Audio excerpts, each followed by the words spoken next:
an engineer by qualification, and ever since I've been working with boutique consulting companies, which deal with pharmaceutical clients, and we provide sales and marketing solutions to those clients. So I've been doing that for over 5 years now. Why I chose to do an MBA is because I believe that I had significant operational experience before MBA, but I want to do a little more strategy consulting. So to fill in the gap in terms of learning, I decided it was the right time for me to go for an MBA. So I think it took me about a year to make the decision. Started thinking about it in 2018 and started researching. I had very little knowledge before that. By 2018 end, I had made up my mind that this is something I'd want to do, and that's when I also started my GMAT preparation, because that's the first thing you need to get out of your way. I spoke to a lot of people, not just colleagues but friends, my seniors from college, a lot of whom are doing or have done an MBA already. Spoke to people in my family, a lot of whom have done an MBA as well. Spoke to colleagues here, colleagues from my previous organization, did a lot of secondary research on the internet.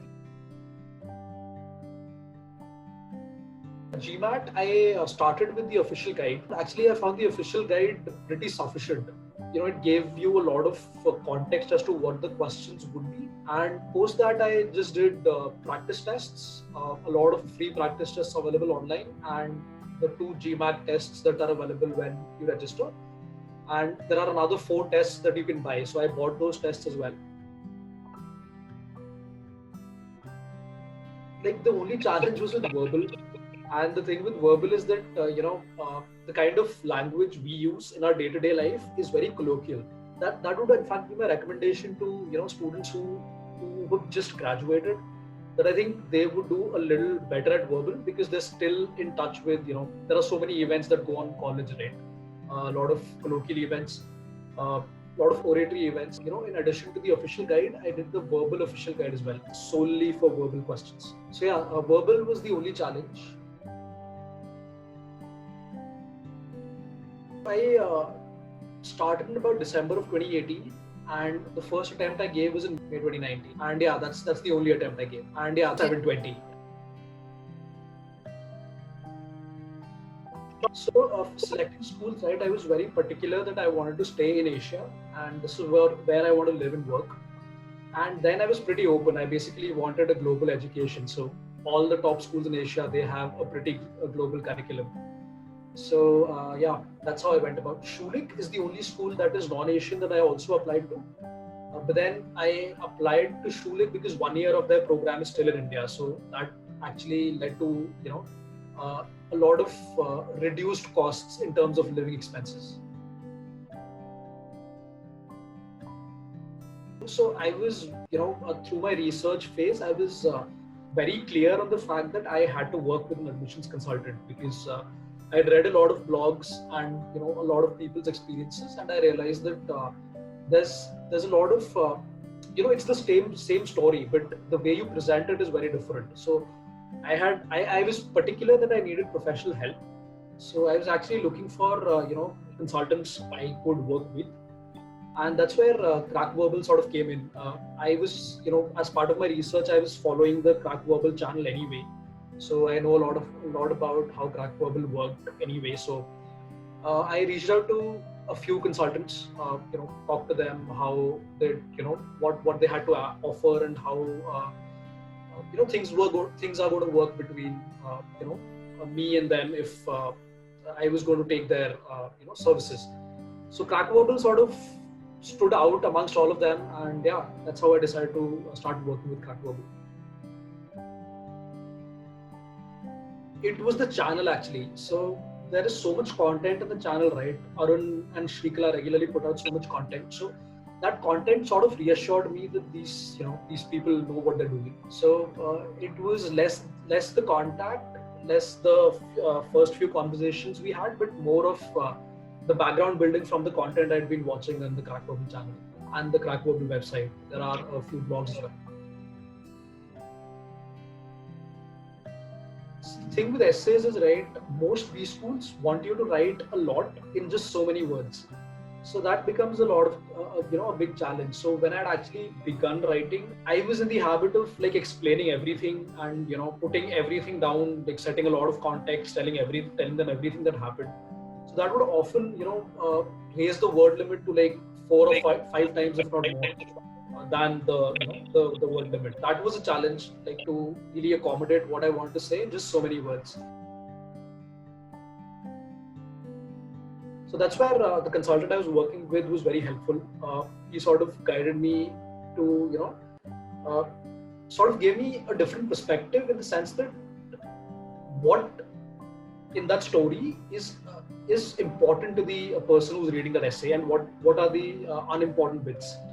So trimming down that story to within the word limit was something that I really learned during the process. ISB and INSEAD were the initial schools I was working for. ISB has just 2 essays, and at the start of it seemed like it wasn't going to be that long the process, but it still took me over a month to complete those 2 essays, because there was so many reiterations between me and the consultant. So the first essay took a lot of time, but by the time I reached my 5th essays for my 5th school, I could do 2 essays in advance. In fact, one advice I'd want to give to future applicants as well, that at least I sort of underestimated the amount of effort it goes in writing the application. So taking over a month to write 2 essays seems like a lot, but it did take that much time. So while applying, one should actually account for that as well, that time. I got an interview invite from ISB, Schulich, and HKUST. So I got 3 interview invites, and I was able to convert 2 of them. My first interview was with ISB. I was expecting it to be a grilling interview, but it was pretty easy going. They asked me general questions about, so I work with a startup right now. So I also had to explain what the startup does. What has been the most challenging business problem I've ever solved? If there has been a conflict situation, in a team situation that I faced. It went pretty well. Actually, I was hoping to convert this one as well. But it was a little saddening and shocking also when I wasn't able to. But yeah, the interview was pretty normal, no grilling. It was more like a conversation. Lasted for about 30 minutes. So that was the ISB interview, and it was taken by 2 alums. The Schulich interview was taken by the admissions director. This one was a little grilling. I wasn't expecting it to be, but it was. And then again, generic questions and counter questions, and there were a lot of counter questions, which is why it became a little grilling. It all depends on the round you apply in. So ISB I applied in round 1, and it was a month after which I got the interview call, and another month after which I got the result. Schulich I applied in round 2, so it was again about 3 weeks for the interview call and another 3 weeks for the result. HKUST I actually applied in rolling admissions, so it was like 2 days for the interview call and 1 week for the result. So that was pretty spaced shortly. In fact, both these schools have offered all students a deferral option, where students can begin their a seat will be reserved for them for the next intake, and they can join that intake instead of this one. So that's something I'm seriously considering, because so HKUST is the program I've decided to go with, and their course begins in August, and they do not plan to delay it, unlike other Asian universities. We haven't been able to send our visa documents yet, so I don't think the visa will come in time. So yeah, what I'm planning to do is to defer it for next year.